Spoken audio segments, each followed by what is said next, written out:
Əgər həqiqəti bilmiş olsaydılar, anlayardılar ki, insanların bölüşməyəcək heç nəyi yoxdur. Yəni, bölüşmək çox gözəllikdir əslində, amma insanlar həqiqəti bilmədiyi üçün bir-birini öldürür və nəyisə əldə etmənin yolu kimi öldürməyi seçir. Əslində, narkomaniya nədir? Bu da tədrici öldürən bir silahdır.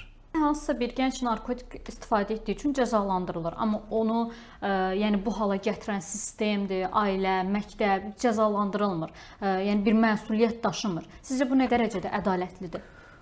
Ədalətli olmadığı kimi həm də çox yanlış bir tətbiqdir. Bəli. Çünki sən bunun nəyini cəzalandırırsan? Bu adam xəstədir. Xəstədir hansı anlamda? Şuur. Bəli.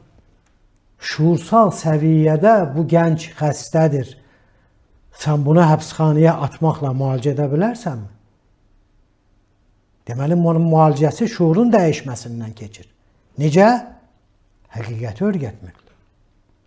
Çünki o həqiqətin fərqinə vardığı anda bir mərtəbə şuurda yüksəlir. Evet. Yəni fərqinin də fərqi var.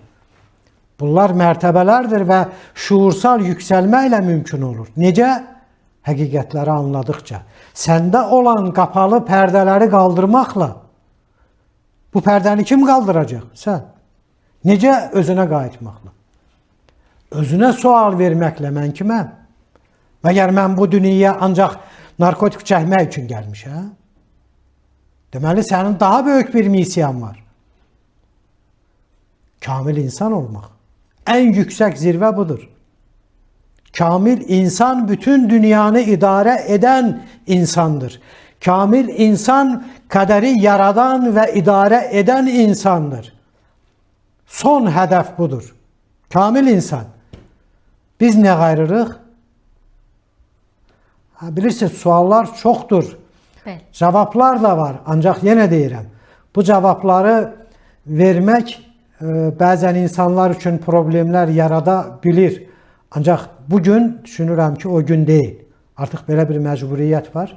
Ona görə də bəzi gerçəkləri dilə gətirməyə ehtiyacı var. Məktəb çox önəmlidir. Təbliğat çox önəmlidir. Cəza sistemi narkomanlara tətbiq olunan kökündən yanlışdır. Bu ləğv olunmalıdır. Onlar müalicə olunmalıdır. Bir tərəfdə fizioterapiya, digər tərəfdə dərman iynələr, başqa bir tərəfdə daha önəmlisi şuursal. Onu müalicə edən məsələ oradadır. Başqa yerdə deyil. Deyil, bəli. Məsələ oradadır. O həqiqəti anladığı təqdirdə özü zaten hər şeyi atacaq. Çünki ən yüksək şuur onun üçün yaradılan süni müqəddəsləri keçən şuurdur. O anlayır ki, onun saf fıtratının üzərinə bir qəlib, egosal bir fıtrat geyindirilib. Bu, məktəbdə, ailədə, cəmiyyətdə ona qazanılan şeylərdir ki, əslində yanlışdır. Hər kəs öz bildiyini oxuyub, gəç də açıqdır, şuur təmizdir. Nə verirlər, yazır ora. Bu da alt şuurda heç ara yox olmur. Orada yığılıb qalır və zaman gəldikcə alt şuurdan ötürür sənə. Zehinsel. Ona görə də zehinin ağlımızı idarə etməsinə imkan verməli deyilik.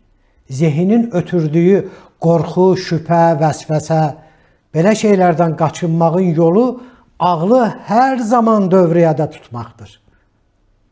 Ağlın kilidi nədir? Məntiq. Məntiq ağlın kilididir. Ağlın dövriyyəyə girməsi üçün öncə məntiqli yanaşma tərzin olmalıdır. Elə ki, məsələyə məntiqli yanaşarsansa, ağıl dövriyyəyə girər və dərhal çözümü ortaya qoyur. Ona görə Quranda deyir, sual verir, baxın orada nə deyir? Hər addım başı ayətdə deyir, düşünməz misiniz? Nə deməkdir bu?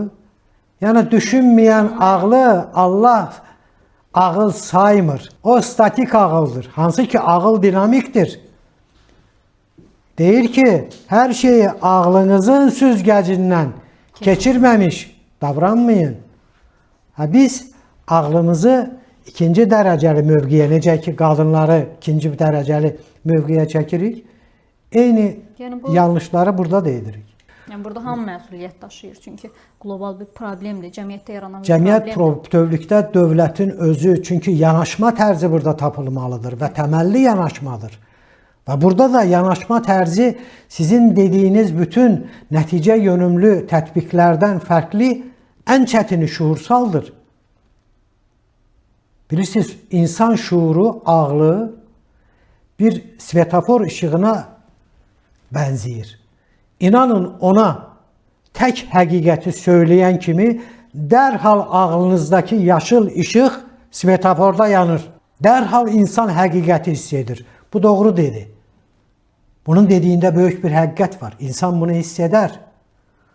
Ancaq siz bunu söyləməzsiniz. O şuur bunu hardan eşidər? Hardan bilər? Hardan duyar? Necə dəyişər? O baxımdan mütləq mənada həqiqətləri söyləməyə ehtiyac var ki, o şuurlar dəyişə bilsin. Dəyişə bilsin və bu şuurlar dəyişdiyi təqdirdə inanın, onun qarşısında kimsə dayana bilməz. 10 illiklərdir ki, narkotik qadağası var və paralel olaraq da cəzalar tətbiq olunur. Amma yəni problem azalmır. Yəni yanaşmamız mı səhvdir, yanlış mübarizə aparırıq? Sizcə nədir bu? Bu sualların cavabı indiyə qədər elədiyimiz Bəli. söhbətlərin içərisindədir. Cavablar buradadır. Əlbəttə bir mənalı olaraq yanaşma tərzi Tətbiq yanlışdır fərqlidir. deyirsiniz. Nəticə yönümlüdür. Bütün müalicələr. Məsələn, təsəvvür edin ki, bir narkotik aludəçisini biz tutub cəzalandırırıq. Və yaxud da ki, aparıb xəstəxanaya salırıq, uzun müddət müalicə eləyirik. Ancaq o müalicə nə qədər keçərlidir? Həmin xəstəxanadan çıxandan 3 ay sonra yenidən təkrarlanır. Çünki həmin o egosal nəfs dediyim məsələ yerində durur. Həmin şuur da yerində durursa, buna içdən, zehindən gələn, alt şuurdan gələn Bəli. mənfi emosiyalar nə əmr edir? Dünən yaşadıkların. Və o heç ara getmir. Yenidən onu yaşamağa sürükləyir. Alt şuurda heç ara, heç bir informasiya yox olmur. Onu yox edəcək sizsiniz. Sizin ağlınızdır, yüksək şuurunuzdur.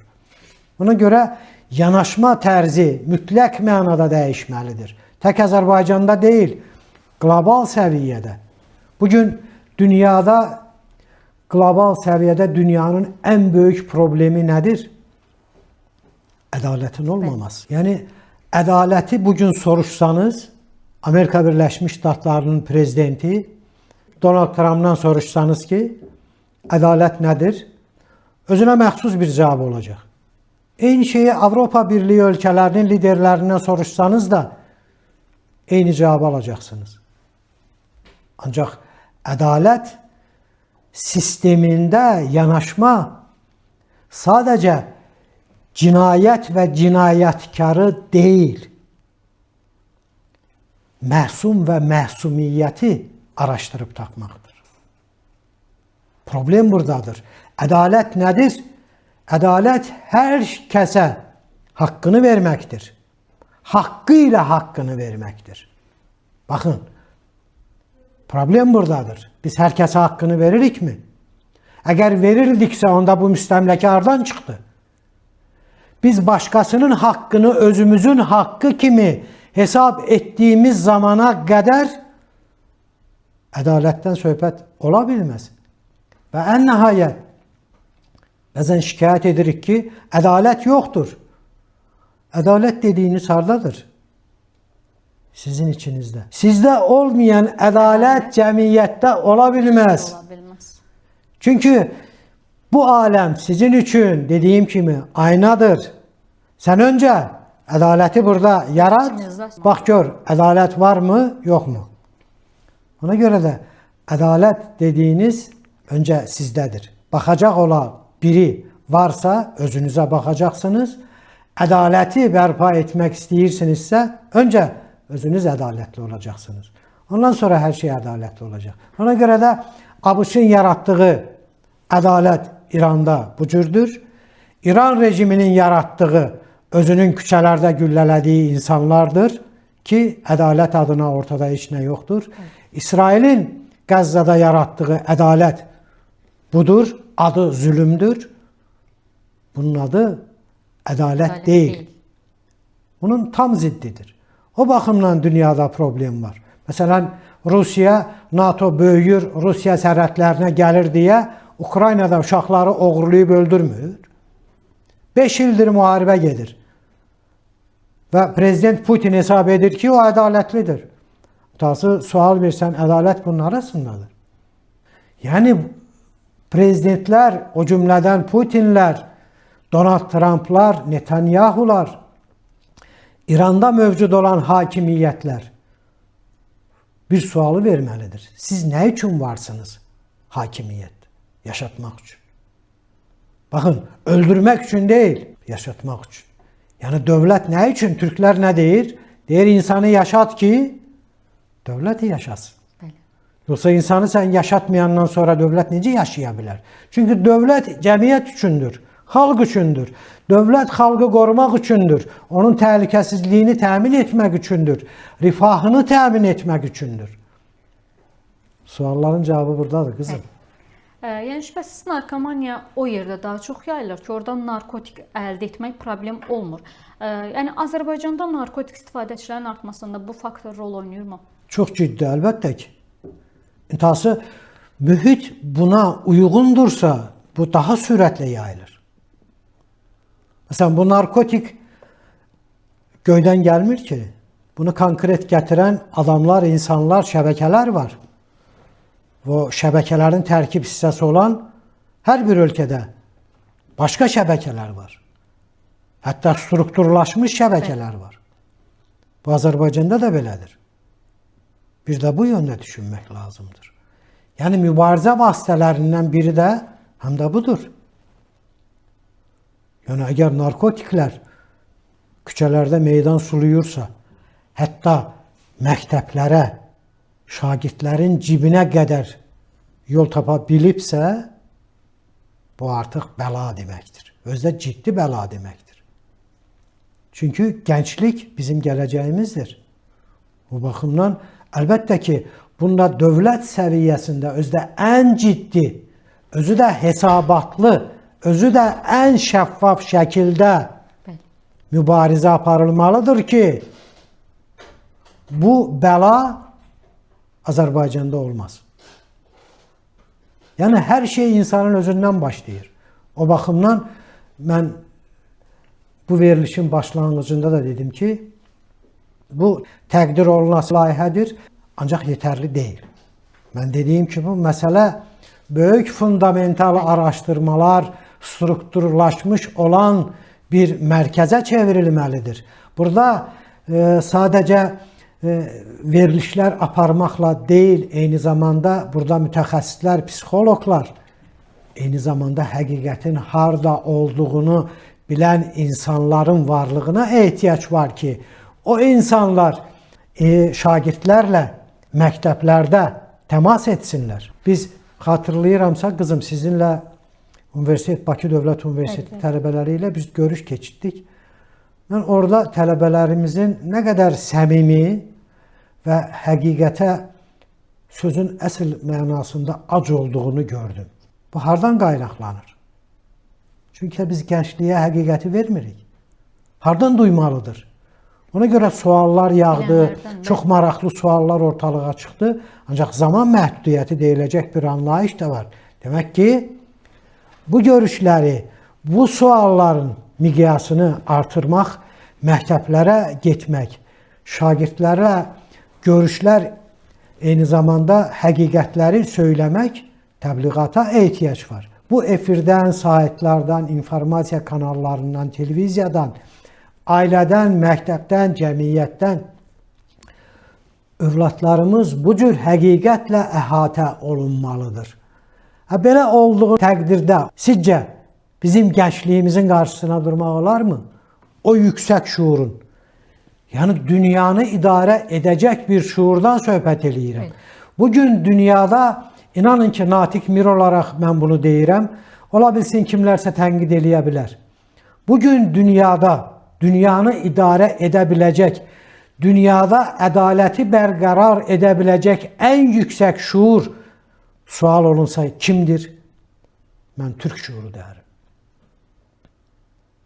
İnanın, bu belədir. Qlobal güc olan Amerika Birləşmiş Ştatları çox sürətlə çöküşə doğru irəliləyir. Bu bir gün səhər deyil, 10 illər çəkəcək. Amma çöküşə doğru gedir. Və onu əvəzləyəcək güc, texnoloji cəhətdən yüksək inkişafı olan əhalisi daha çox olan Çin deyil. Qətiyyən Çin heç bir zaman tək güc olmayacaq, ABŞ-ı əvəzləyəcək güc olmayacaq. Bunu da Natiq Mir olaraq mən deyirəm.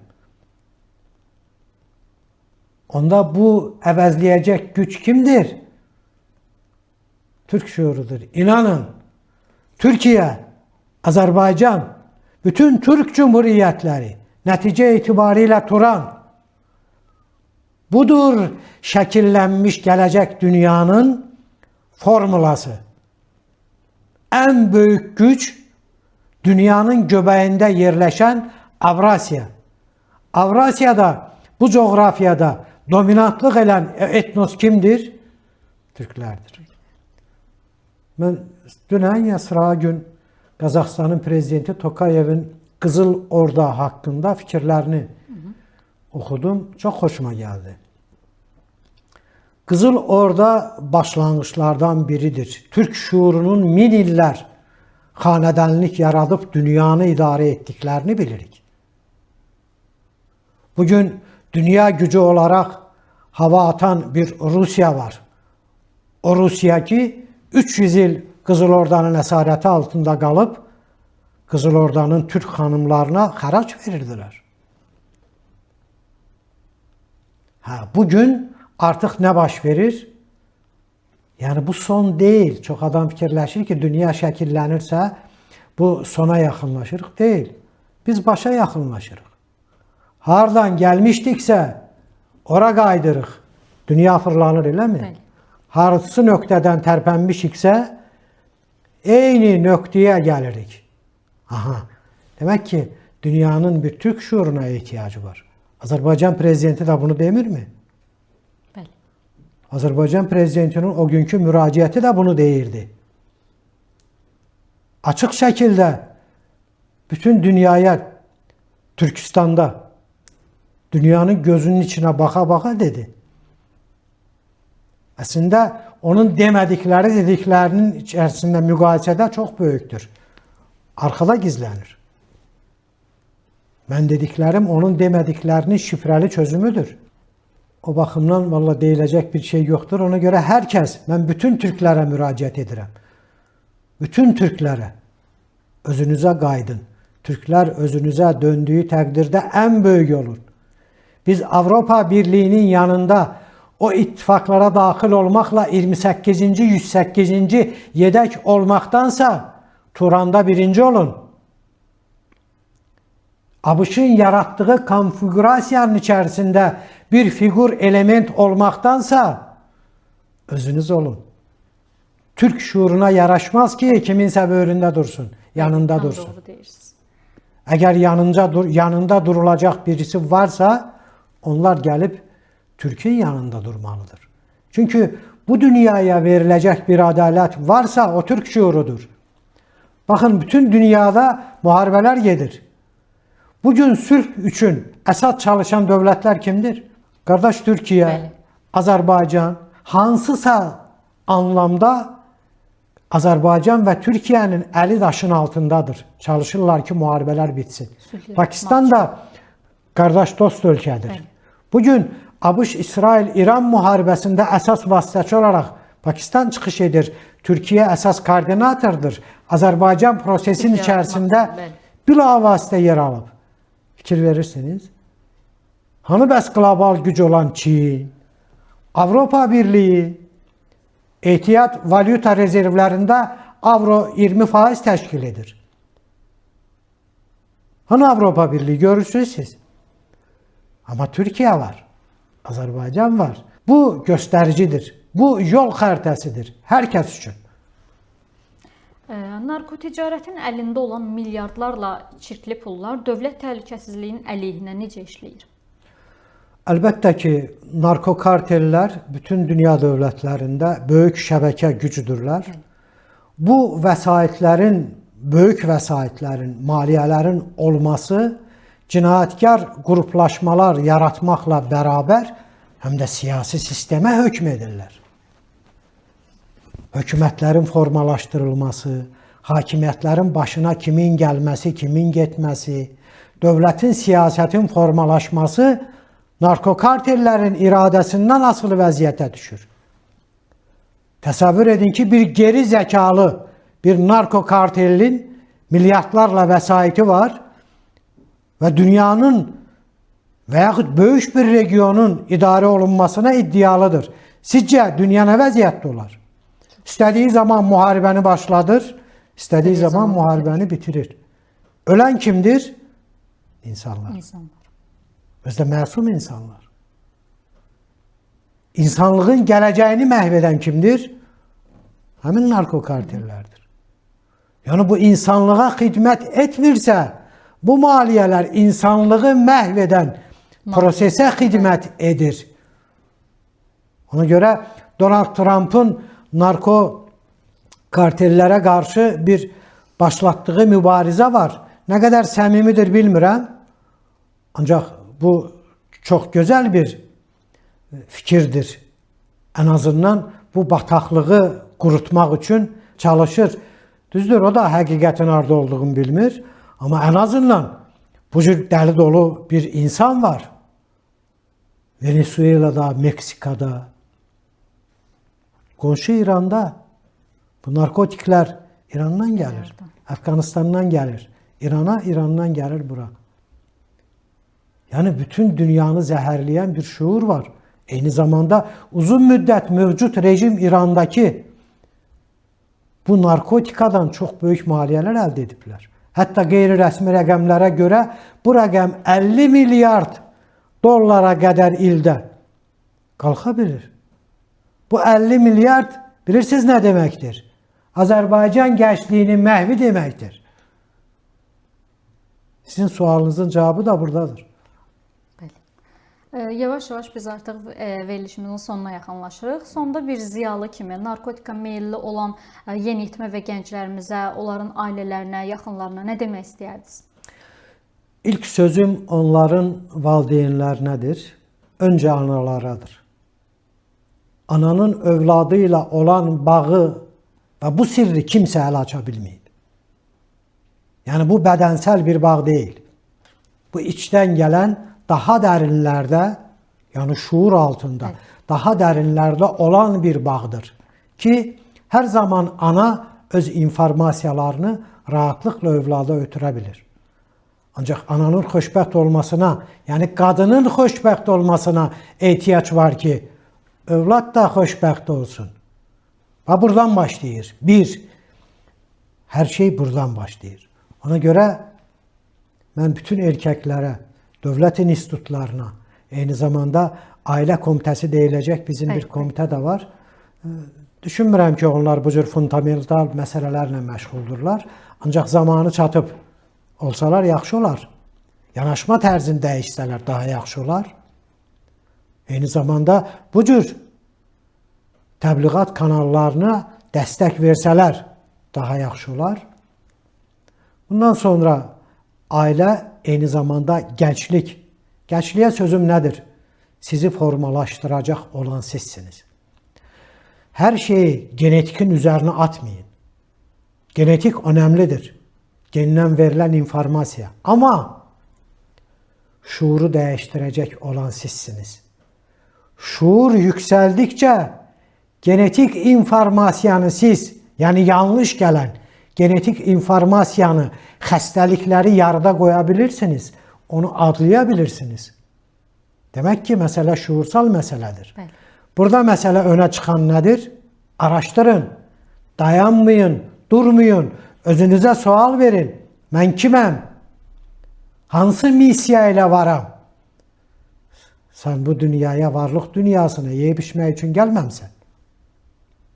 Bu sualın cavabını tapmaq üçün kənarda kimsədə axtarmaq lazım deyil. O kimsə dediyin sən özünsən.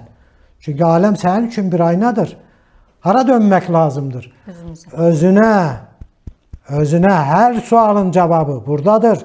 Bütün elmi potensial buradadır. İnsana böyük kainat deyirlər.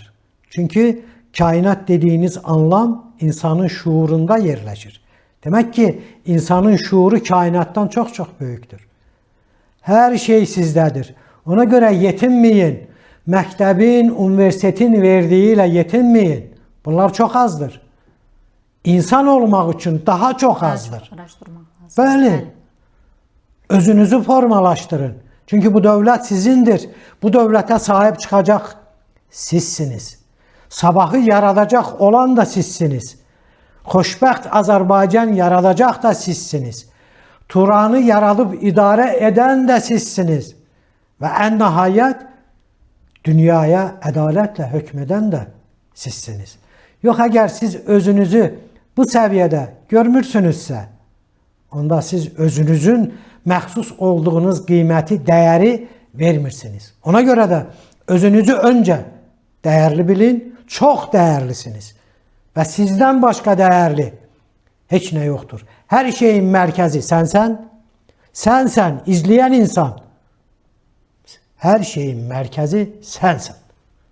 Hər sualın cavabı səndədir. Ona görə də tövsiyə budur. Doğru cavabları araşdırarsınızsa, biz necə ki bu yaşa qədər gəlib indi bu həqiqətin, bu sualların cavabını tapmışıqsa və bunu bir missiya olaraq, bir məcburiyyət olaraq anlayıb sizə həqiqətləri risk edərək söyləyiriksə, çünki bilirəm ki, bu böyük bir riskdir. Çünki həqiqəti söyləmək həqiqətən düzdür. Bugün cəmiyyətlər çox inkişaf edib. Artıq insanları boğazından, iplərdən ona görə asmırlar. Ancaq düşünürəm ki, indiki inkişaf səviyyəsində artıq bugün həqiqətlərin qismən müəyyən hissəsini örtünmə əmri olmuş olsa da demək lazımdır. Çünki gələcəyimiz bundan asılıdır. Gənclərə tövsiyəm budur. Eyni zamanda məktəblərdə müəllimlərə də, xanım müəllimlərə müraciətim var ki, siz həqiqətin harda olduğunu bilməsəniz, sizin bu gəncliyə verəcəyiniz nə ola bilər?